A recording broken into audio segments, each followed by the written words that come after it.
How do you guys conceive of like long-term ideal in an ideal world, like whether there could be ethics standards, there could be like, again, diversity of background standards when it comes to appointments in terms of the executive branch? Like, what is what are you guys pushing for? What do you want in an ideal, like, you know, when AOC runs in the future and she wins handily? Oh, that would be a beautiful day. You know, it's complicated. There's a lot of answers to that question. Sure. You know, I think first and foremost, in terms of just like playing defense against keeping bad people in, you need to, first of all, very much broaden our understanding of what the revolving door is, because for one thing, a lot of these revolving door people, as you mentioned, are lawyers. They are very good at finding loopholes, right? So for a long time, we have had to fight over trying to say we're going to ban corporate lobbyists from the White House. Yeah. And then all of a sudden those guys say, okay, well then I won't technically register as a lobbyist anymore. I'll do like 95% of the work of a lobbyist. I'll be corrupting the system on behalf of corporations, but I won't technically register as a lobbyist. So now it's fine for me to go in, right? Right. So you have to, first of all, have a better understanding of just how the influence industry works, how shadow lobbying, that's the technical term for that, works. Just in terms of playing defense and keeping that kind of stuff out. In a bigger picture, I think first of all, we would want just a much stronger civil service in the first place. We would want, you know, civil service jobs that are, you know, good union jobs in the first place, and have it be much more normalized to promote from within, promote people who have actually dedicated their lives to doing some sort of good through the work of government.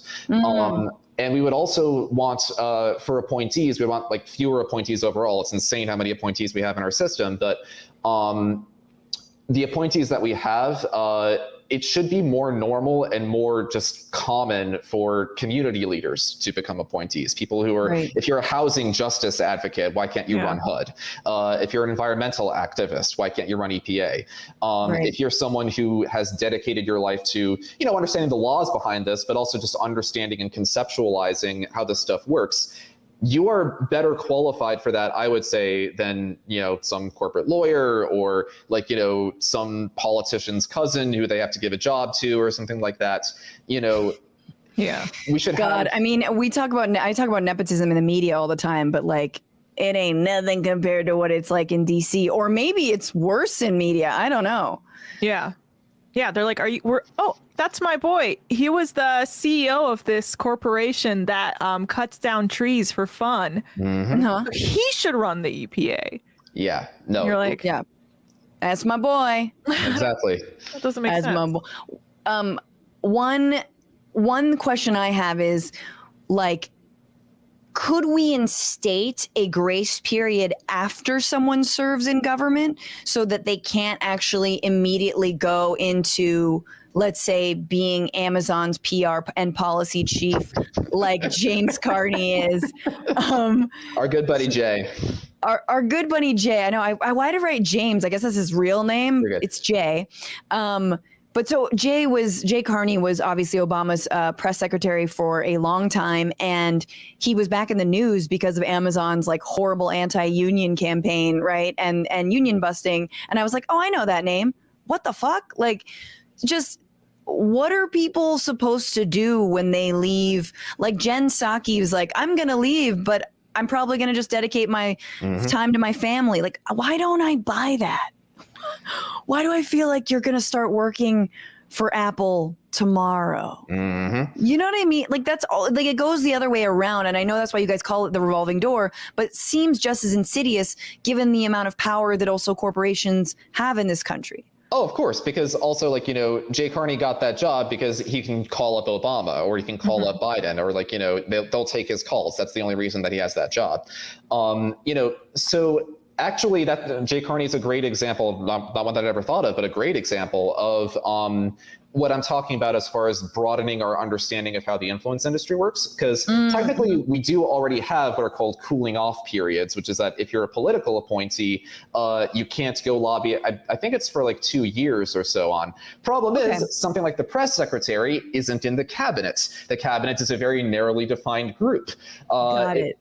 Something like the press secretary or sure, not the head of the NEC would have like a cooling off period, like, you know, because again, the executive bureaucracy is so complex, and a lot of the times all these different groups form, all these different councils and so on form in part to get around rules like that in order to make up something new, which, like, you know, is where a lot of the actual power is being wielded now, but doesn't technically apply to whatever the last set of rules around transparency and disclosure were, the last set of rules around ethics were, and so on.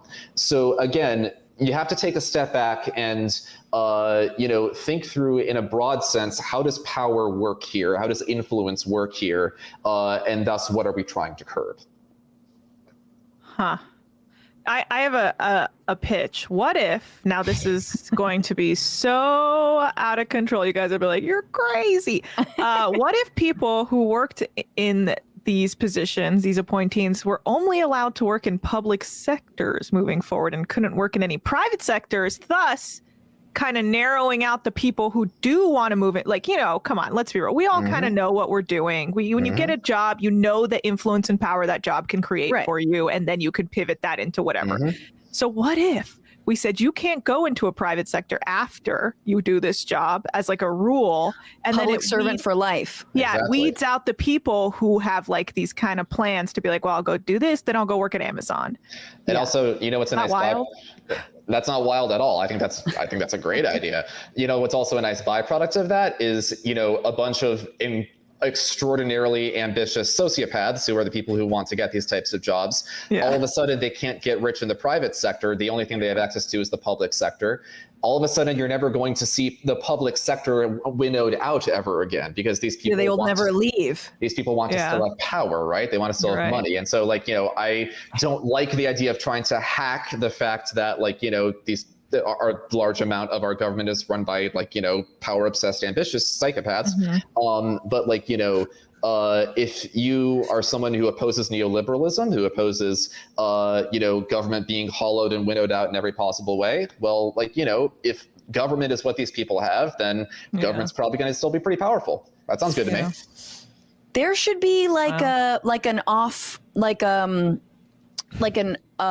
ramp, you know, like a easy little off ramp summer camp where you go and, for lack of a better term, you get Men in Black flashy thinged, and but you like get all your needs taken care of, but you sort of like forget that you were ever in government or the corporate field. And then, you know, but, you know, look, you've got a great, like, you get a stipend, you can live comfortably, maybe you get a little small piece of land, but you just, like, your drive and ambition, we just cut that out of your brain. You quite literally go to live on the farm upstate, you know, you just sort of like quietly go off, just go off. It's for like rescued like animals from, you know, meat processing plants or whatever Jon Stewart runs with his wife.